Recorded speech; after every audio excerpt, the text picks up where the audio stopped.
Live from WSLS, this is 10 News at 6, working for you. Good evening, everyone, and thank you all for joining us for 10 News at 6. I'm Duke Carter in for McKinley Strother.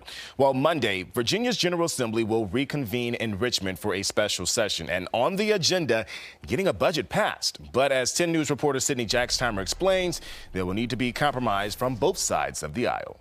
After failing to come to an agreement in March, Governor Glenn Youngkin has called Virginia's General Assembly back to Capitol Hill to finish the job. I spoke with 10 News political analyst Ed Lynch, who says the first thing to be done in Richmond is pass the Commonwealth's budget. Most important thing they'll be working on is the state budget. That has not been finished yet. It's supposed to be finished at the end of the regular session, but they couldn't come to an agreement, and members on both sides have said there's not going to be an agreement anytime very soon. When 10 News spoke with Governor Youngkin last week, he told us what he wants to see in the 2-year spending plan. We can invest in education and law enforcement and mental health system, and we can deliver so much for Virginians. Other decisions that could impact Virginians are tax breaks. I think the one that's probably going to be the most contentious and the biggest political minefield, particularly for the Democrats, is the gas tax. The Democratic leadership has made it very plain they are not willing to budge 1/4 of an inch on the current gas tax. Governor Youngkin says he supports suspending the gas tax and also wants to see an end to the grocery tax. We've got plenty of money in the system, and we can reduce taxes and still fund all the things we want to do. It's a chance to give Virginians the break they deserve. Sydney Jackstimer, 10 News, working for you. Now be sure to tune in to 10 News Monday for coverage from Capitol Hill on the first day of the special session. Meanwhile, emergency crews say the wildfire in Pulaski County was accidentally started by an ATV. They say no homes or structures were impacted and no firefighters were hurt. Good news there. However, 2 people were burned when the fire started and were taken to the hospital. 1 person was released and the other person remains hospitalized. Fire crews asked to avoid burning today because of wind conditions and low humidity.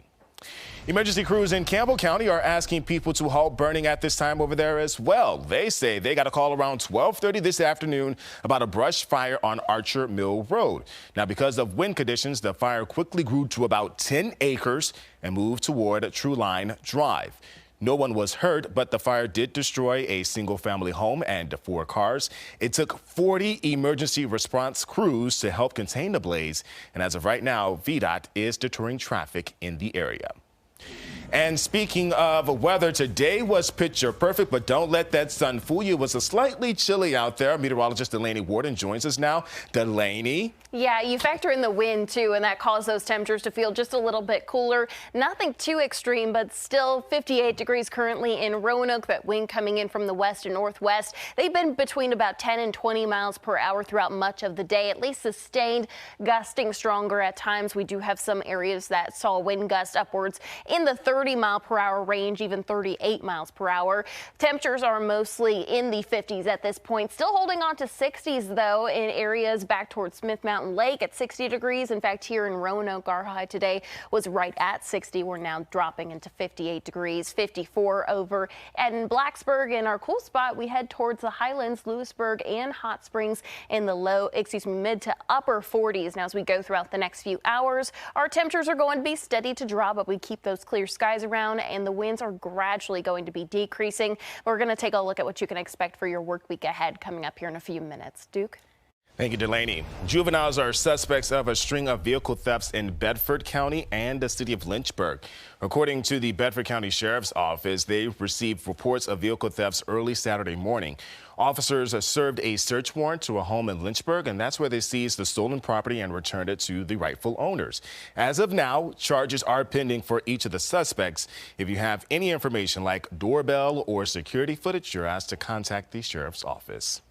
And detectives are looking into a shooting that left at least half a dozen dead in Sacramento, California. Authorities say another 12 are recovering following the mass shooting. Several dozen shell casings were on the ground. Each of those blue cones represents an evidence marker. People who live in the area say the gun violence should not have happened. Our community deserves better than this. I know this is a national epidemic.